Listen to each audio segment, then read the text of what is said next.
Hello friends, तो आज की इस वीडियो में हम बात करेंगे सब्जेक्ट कॉम्बिनेशन की।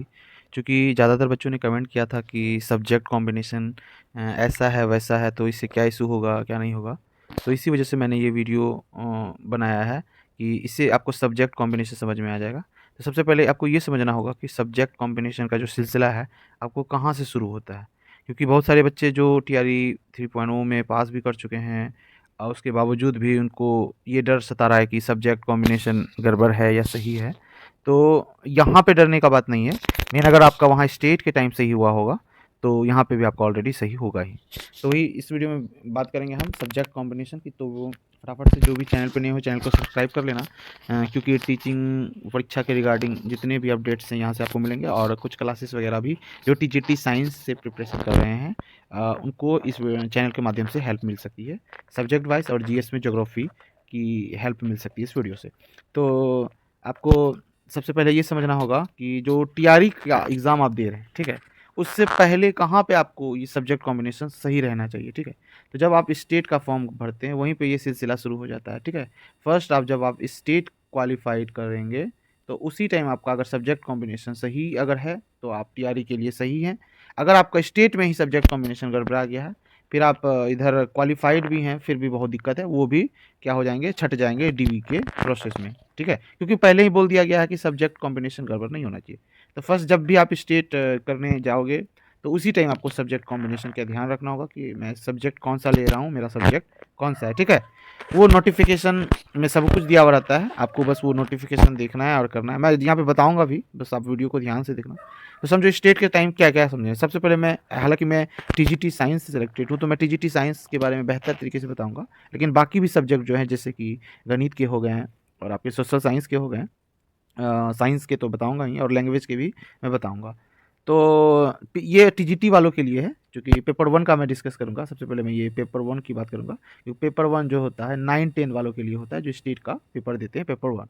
और नेक्स्ट वीडियो में मैं PGT जो कि पेपर स्टेट का पेपर 2 कहलाता है, जो कि 11-12 के आप जब टीचर बनेंगे तो स्टेट पेपर 2 आपको क्वालिफाई होना चाहिए, तो ही आप बन सकते हैं 11-12 के टीचर। और अगर आप पेपर 1 से क्वालिफाइड हैं तो आप 9-10 के टीचर बनेंगे। और उधर इस अगर आप CTET क्वालिफाई हैं तो आपको पता ही होगा, वो जूनियर सेक्शन के लिए हो जाता है और प्राइमरी के लिए हो जाता है, ठीक है। तो गणित में यहाँ पे ये नोटिफिकेशन, ये स्टेट का ही नोटिफिकेशन जहाँ पे सब्जेक्ट कॉम्बिनेशन का दिया हुआ, ये 24 का है, 2024 वाला, ठीक है। इसमें लिखा गया है जब भी आप स्नातक कर रहे हैं, यानी अगर आप गणित से ऑनर्स कर रहे हो तो उसके अलावा सब्सिडी भी होता है, ठीक है। तो उसमें भौतिक रहा, ठीक है, भौतिक के अलावा कुछ भी देखो, ये 2 कॉम्बिनेशन मैच होना चाहिए। जैसे अगर गणित है, अब ये आपका फिजिक्स है, अगर आप फिजिक्स से ही ऑनर्स किए हो और आपका सब्सिडी जो है मैथ्स है, तो भी आपका सब्जेक्ट क्या हो जाता है, गणित हो जाता है, ठीक है। ये बात आप ध्यान दीजिएगा। ये तो मेन हो गया ऑनर्स के लिए। उसके अलावा जो कोई वोकेशनल डिग्री लेते हैं उसका कौन सा सब्जेक्ट मैथ पढ़ सकता है, तो जो इलेक्ट्रॉनिक्स से किए हुए हैं, कंप्यूटर साइंस से किए हुए हैं वोकेशनल ग्रेजुएशन, रसायन विज्ञान से कर रहे हैं, ठीक है। और अगर गणित और फिजिक्स का कॉम्बिनेशन बन रहा है, ठीक है। अगर आप जैसे कि केमिस्ट्री ले रहे हैं और आपका ऐसे, अगर आप गणित ऑनर्स लेते हैं तो आपका फिजिक्स और केमिस्ट्री बनता है सब्सिडी। जैसे आप फिजिक्स ये मैथ ले रहे हैं, ऑनर्स कर रहे हैं, तो इधर आपका फिजिक्स और इधर आपका केमिस्ट्री सब्सिडी बनता है। तो यहाँ पे आपका गणित ही हो जाएगा, ठीक है। अगर आप केमिस्ट्री लेके अगर आप जूलॉजी और बॉटनी लेते हैं तो आपका गणित नहीं बनेगा, तो कुछ और बनेगा, जो कि मैं आपको बताऊंगा। यहाँ पे आप बस ये ध्यान से समझे कि मैथ फिजिक्स का कॉम्बिनेशन जैसे ही मैच करता है आपका, ठीक है, तैसे आपका सब्जेक्ट जो होता है मैथ हो जाता है। और अगर केमिस्ट्री है और तो भी सब्जेक्ट कॉम्बिनेशन अगर मैथ और फिजिक्स का हो रहा है सब्सिडी मिला के, तो भी आपका जो है कि पेपर 1 में आपका क्या हो जाएगा, मैथ्स हो जाएगा, ठीक है।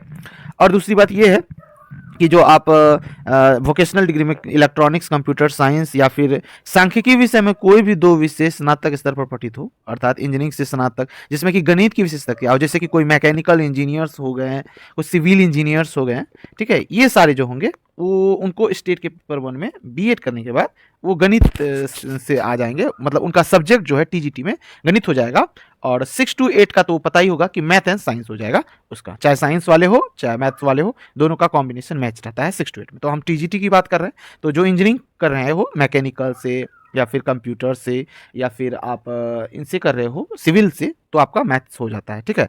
जिसमें गणित की विशेषता क्या है, विशेषज्ञता हो, ठीक है। यानी वही जो सिविल इंजीनियर्स हो चाहे मैकेनिकल हो, तो दोनों का गणित ही हो जाएगा। और इस क्रम में स्पष्ट किया जाता है कि स्नातक स्तर पर कंप्यूटर साइंस में बीसीए की योग्यता को सम्मिलित माना जाएगा, ये भी ध्यान रखिएगा, ठीक है।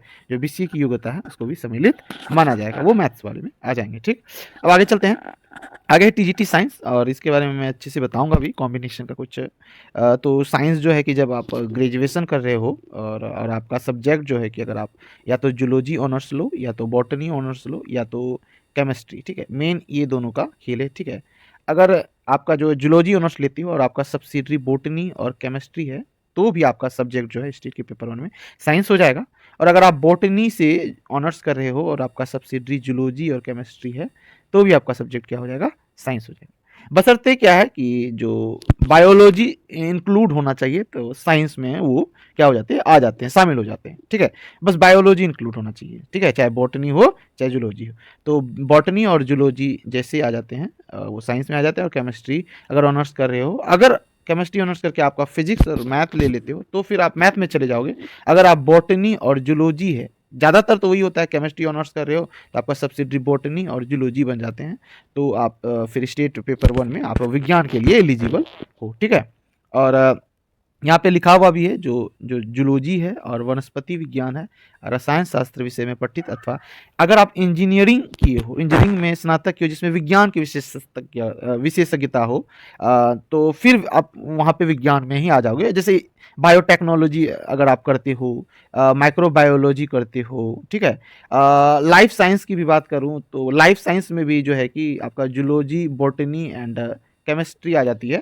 तो जूलॉजी बॉटनी और केमिस्ट्री का कॉम्बिनेशन बस मैच होना चाहिए, ये बात ध्यान रखिएगा कि जूलॉजी बॉटनी और केमिस्ट्री का कॉम्बिनेशन अगर आपका मैच कर रहा है, तो वहाँ पे आपका जो स्टेट पेपर वन का सब्जेक्ट है साइंस हो जाएगा। और कॉमनली तो आप जान ही रहे हैं, जो कि ग्रेजुएशन करेंगे तो बॉटनी, जूलॉजी और केमिस्ट्री, ये तीनों का कॉम्बिनेशन बैठना चाहिए, तो आपका सब्जेक्ट साइंस हो जाएगा। अगर आप बायोटेक्नोलॉजी कर रहे हो या माइक्रोबायोलॉजी कर रहे हो, तो भी आपका सब्जेक्ट क्या हो जाएगा, साइंस हो जाएगा, ठीक है। अब आगे चलते हैं। तो हम सामाजिक विज्ञान की बात कर लेते हैं। चूँकि सामाजिक विज्ञान में बहुत किसी को समझ में नहीं आता, क्योंकि इसमें 2 सब्जेक्ट लेना होता है। चाहे आप भूगोल, इतिहास, अर्थशास्त्र, राजनीतिक शास्त्र, इन सब में से कोई आप 2 विषय सेलेक्ट कर सकते हो। तो आपको ये ध्यान देना है कि अगर आप ऑनर्स कर रहे हो, ठीक है, जिसमें से आपको इतिहास या भूगोल में से एक में से ऑनर्स होना ही होना चाहिए। इतिहास से करो चाहे भूगोल से करो, ठीक है। ये एक विषय अवश्य होना चाहिए अनिवार्य रूप से, इसमें उत्तीर्ण होना ही चाहिए। इसके अंतर्गत यहाँ पे जो आपका लिखा हुआ है कि इसके अंतर्गत इतिहास, भूगोल, अर्थशास्त्र एवं राजनीतिक शास्त्र में से किसी 2 में उत्तीर्ण हो, ठीक है, अनिवार्य रूप से, ठीक है। और एक विषय इतिहास या भूगोल अवश्य हो। अगर आपका इधर अगर आप अर्थशास्त्र लेते हैं, अगर आपका अर्थशास्त्र है और आपका अगर सब्सिडरी में इतिहास या भूगोल में से कोई एक है, तो आप एलिजिबल हो सामाजिक विज्ञान के लिए, ठीक है। और अगर आप भूगोल ही ले लेते हो ऑनर्स पेपर और आपका सब्सिडरी इतिहास है, तो भी आप सामाजिक विज्ञान के लिए एलिजिबल हो, ठीक है। और अगर आप ये चाहोगे कि जैसे अर्थशास्त्र और राजनीतिक शास्त्र अगर हम ले लिए, और अगर इतिहास भूगोल में से एक भी विषय आपका नहीं है सब्सिडरी, तो फिर आप सामाजिक विज्ञान के लिए एलिजिबल नहीं रहेंगे, क्योंकि ये अनिवार्य है, इतिहास या भूगोल में से एक विषय अवश्य ही आपके कॉम्बिनेशन में होना चाहिए।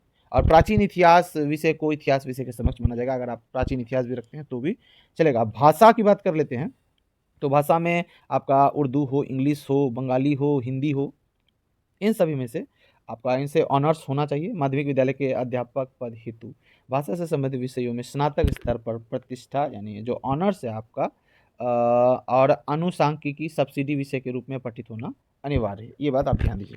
खैर सब्जेक्ट वालों के लिए तो कोई दिक्कत नहीं होता, जो जिस सब्जेक्ट से ऑनर्स किए हो वो आराम से वो सब्जेक्ट ले सकते हैं, उनके लिए वही सब्जेक्ट स्टेट का पेपर बन जाता है। स्टेट का पेपर जो होता है 150 मार्क्स का होता है, जिसमें से 100 मार्क्स आपका सब्जेक्ट से आता है, जो भी आपका सब्जेक्ट है, और प्लस 50 नंबर में से ही आपको जीके जीएस भी रहेगा, और टीचिंग से रिलेटेड आपका जो है कि रहता है इसी 50 मार्क्स में, ठीक है। तो आप कैटेगरी वाइज अपना स्कोर आराम से कर सकते हो, स्टेट क्वालिफाई करना कोई बड़ी बात नहीं है, ठीक है।